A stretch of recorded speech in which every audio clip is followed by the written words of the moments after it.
The Packers lose their second straight game. They lose 10-7 to the Eagles. Right off the top, the decision to go for it by Nick Sirianni with about 32 seconds to go on the clock. You were just Troy Aikman was baffled, and you were baffled. What are you thinking? Like, what is my guy thinking?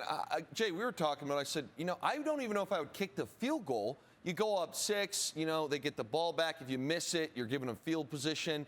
I would consider punting there just so it's like, hey, you got no timeouts, so it's going to be under 30 seconds. Good luck driving 80-plus yards down the field. And instead it's like, hey, we're just going to throw up a go ball to A.J. Brown. No thought process behind it. Hey, again, I would describe this as I tried to big brain the situation. I'm pretty sure that's it. And honestly, you're a few yards away from being in field goal range.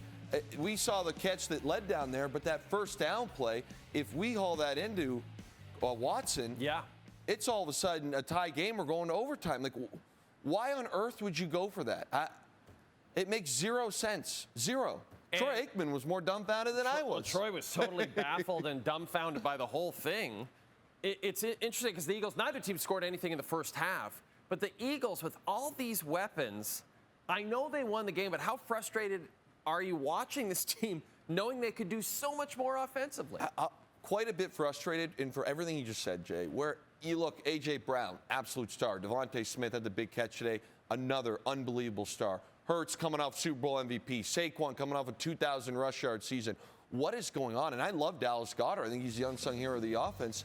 And you look at some of the stuff. I mean, the fumble is tough, but even the drive that they did have was not a fluent offense. I mean, they were just out to lunch, and this was the big issue. The amount of TFLs they gave up today, and you're behind the sticks. Like, that's just up front causing problems. But again, we'll look at some of these plays here, and you think to yourself, hey, this is late in the game. It's 2:30. Jay, why are we rolling out to Micah Parsons' side?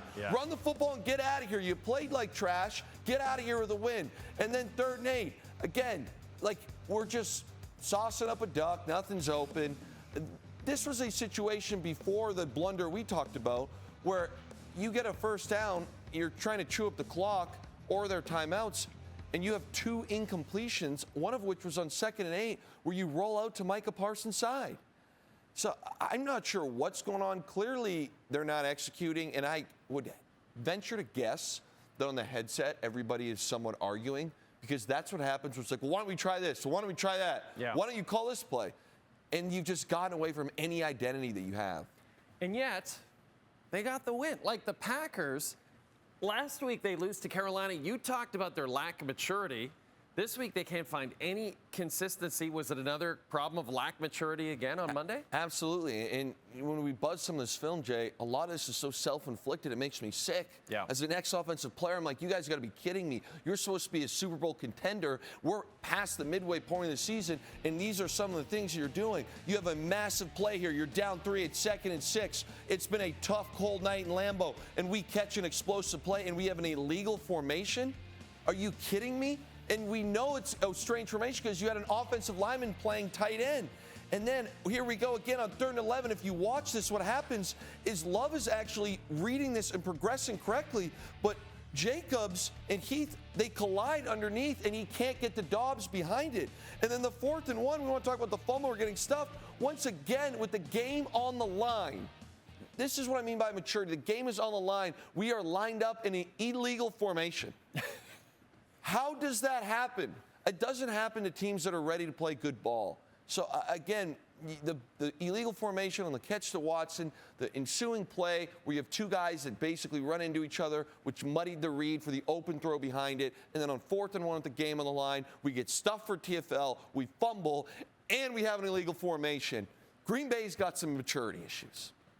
There are 3 teams with identical 7-2 records in the NFC, including your Super Bowl champion Philadelphia Eagles. So this is a tough one.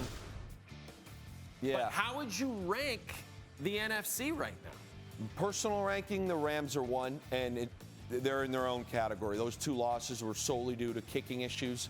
I think the way Matthew Stafford's playing, the Rams are by far 1 for me. And then tier 2 would be Philly, Detroit, and Seattle. Those 3, I think, are very, very close. They all have different strengths, but they are good football teams. Philly, talent-wise, is the most complete out of the three, but as we just talked about, can't seemingly put it together.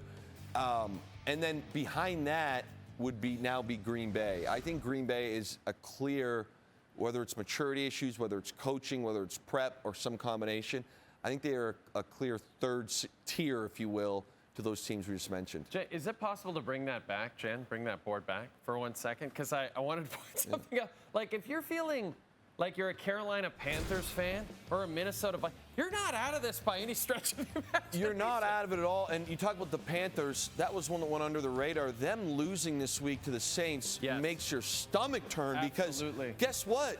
You'd be sitting in that wild card spot right now. 100%. I mean, you'd feel like maybe you got some momentum. Maybe Bryce Young had finally figured it out. He looked terrible on Sunday. Terrible, terrible. Now, the one that I do appreciate that's still, quote unquote, in the hunt is how about them Cowboys? I love having them there at 3-5-1. That's for our guy, Pierre LeBrun, who's at the Hockey Hall of Fame induction ceremony. Okay. Your new podcast, Film Never Lies, out every Monday. You got a great guest this week, Jesse Marsh for the Canadian men's national team. They've got a friendly coming up against Ecuador Thursday. Let's take a listen to a clip from the podcast. Yeah. In the NHL, I don't know if you're familiar with this, but if the goalie gets hurt and then the backup goalie goes in and he gets hurt, they take a guy from the crowd. There's always a guy in the crowd. Okay. Just letting you know, I just want to put this on your radar. If that you want you'll to be travel ready? Me with the team. All I don't know if you can right. see this photo. Look. That's man. that's me in grade 12 right there. All right. Ready to go. Look at you. Hey, you look good. Hey, that's good form right there.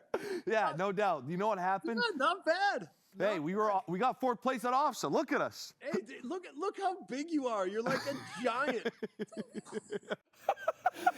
That's awful.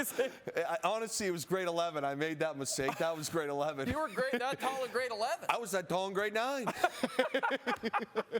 Awkward as can be. Just mosey around the streets of Villanova, the halls of Villanova Secondary. Strolling around LaSalle, the tallest man who ever came from that town. That was amazing. That seemed like a fun conversation. He's an unbelievable guy. He's a great guy. I feel like I'm not a soccer guy, but we're pretty lucky to have him at the helm. I couldn't agree more. Canada, Ecuador this Thursday, friendly, and also Thursday. We've got the Thursday nighter to kick off Week 11. We're getting Week 11 going here, Guess buddy. what? I'll be in Winnipeg. I'll be in Winnipeg. You'll be in the Peg. So look at this game. This is so fascinating to me. 2-7 Jets. The 8-2 Patriots? Are the Patriots are not? Are they 8-2? They're 8-2. That is wild. Might get the 1 seed. They got an easy schedule upcoming too. How about the Pats? 11.5-point favorites, Luke. Jets have won their last two. Jets have won their last 2 games, though. That's a big number, though. 11.5's a lot. It is a lot. You can see the action of the pregame show beginning at 7 Eastern. Our show will immediately follow the game.